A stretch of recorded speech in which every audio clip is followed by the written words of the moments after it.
Hi everybody, welcome to Raj kitchens. இன்றைக்கி நம்ம பார்க்க போகிறது எறா கிரேவி. அதாவது பச்சை மிளகாய் மட்டும் ஆட் பண்ணி மிளகாய்த்தூள் இல்லாமல் இன்றைக்கி மேக் பண்ண போகிறோம். உங்கள் மனசில் ஒரு சின்ன டவுட் வரலாம், மிளகாய்த்தூள் இல்லாமல் எறா கிரேவி மேக் பண்ணால் கவுச்சித்தன்மை இல்லாமல் இருக்குமான்னு.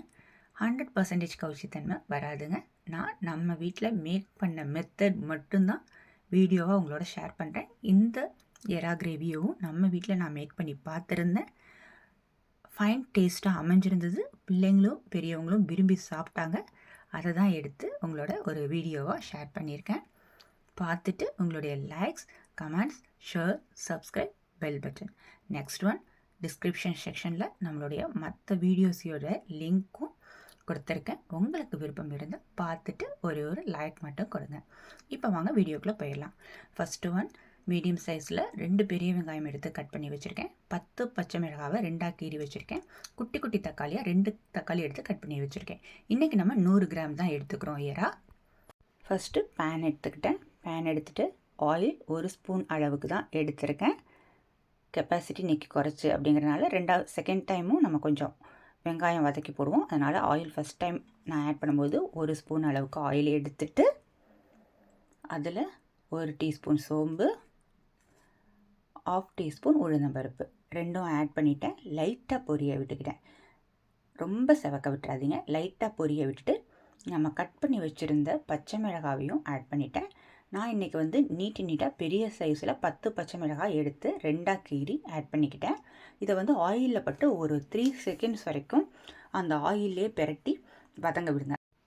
வதங்கினதுக்கப்புறம் பார்த்தீங்கன்னா லைட்டாக அந்த பச்சை மிளகாய் பார்த்தீங்கன்னா ஒயிட் கலரில் பபுளாக வரும். அந்த மாதிரி பக்குவத்தில் நம்ம என்ன பண்ணிடலாம், கட் பண்ணி வச்சுருந்த பெரிய வெங்காயத்தையும் அதில் ஆட் பண்ணிடலாம். ஆட் பண்ணிவிட்டு லைட்டாக கிளறி விட்டுருங்க. நெக்ஸ்ட்டு செகண்ட் தக்காளியும் ஆட் பண்ணிடலாம். ஆட் பண்ணி ஆயிலில் பட்டு 3மே நல்லா வதங்குற அளவுக்கு கொண்டு வந்துடுங்க. அதாவது செவக்கக்கூடாது, வதங்கி வரணும். அந்த மாதிரி மெத்தட்ஸில் ஸ்டவ்வை சிம்லையும் மீடியம் ஃப்ளேம்லேயும் மாற்றி சேஞ்ச் பண்ணி வச்சு வதக்கி கொண்டு வந்துடுங்க. இப்போது எறாவையும் அதில் ஆட் பண்ணிடுறோம். நல்லா ஆயிலில் பட்டு கிளற மாதிரி கிளறி விட்டுருங்க. ஏன்னா அந்த ஆயிலில் படும்போது நம்ம ஆட் பண்ணியிருக்க வெங்காயம் தக்காளியோட மிக்ஸ் ஆகும்போது நமக்கு எறாவும் சேர்ந்து நல்லா கிளறி வரத்துக்கு வசதியாக இருக்கும். இந்த டயத்தில் 1 டீஸ்பூன் உப்பு, 1 டீஸ்பூன் மஞ்சத்தூள், இது 2 மட்டும்தான் ஆட் பண்ணியிருக்கேன். அதையும் நான் ஆயிலில் பட்டு கிளற மாதிரி கிளறி விட்டுட்டேன்.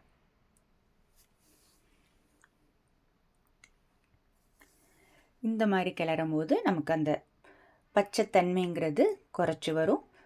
எறா அமுங்கிறத விட கொஞ்சம் கூடுதலாக தண்ணி ஆட் பண்ணிக்கோங்க.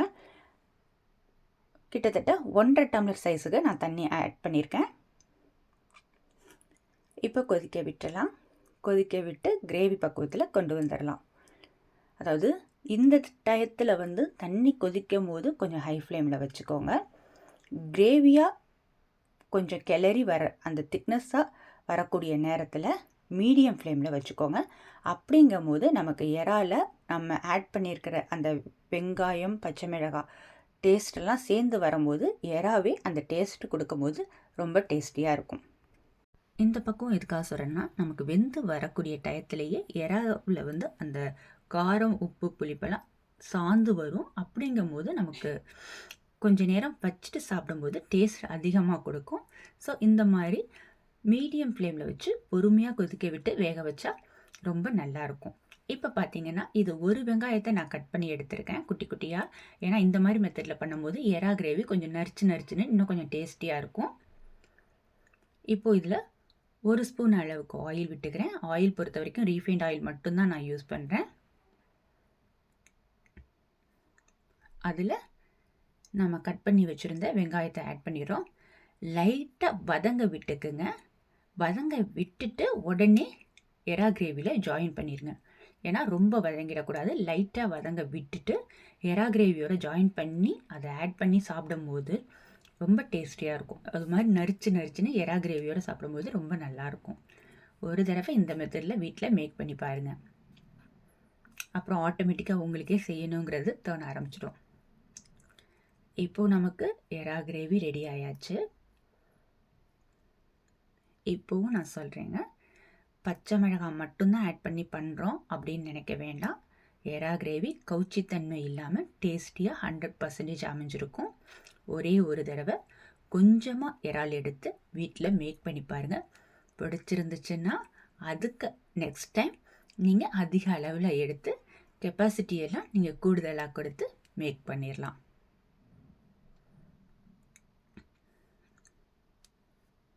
இது நம்ம நார்மலாக சாதத்துலேயும் வச்சு சாப்பிடும்போது டேஸ்ட்டாக இருக்கும். தோசை, இட்லி, சப்பாத்தி இந்த மாதிரி எல்லா ஐட்டம்ஸ்க்கும் நம்ம வச்சு எடுத்து சாப்பிடும்போது ரொம்ப டேஸ்டியாக இருக்கும். Okay, thank you. இந்த வீடியோ உங்களுக்கு பிடிச்சிருந்தா ஒரே ஒரு லைக் மட்டும் கொடுங்க. எனக்கும் அடுத்தடுத்த வீடியோஸ் உங்களோட ஷேர் பண்ணும்போது ஒரு என்கரேஜாக இருக்கும். தேங்க்யூ.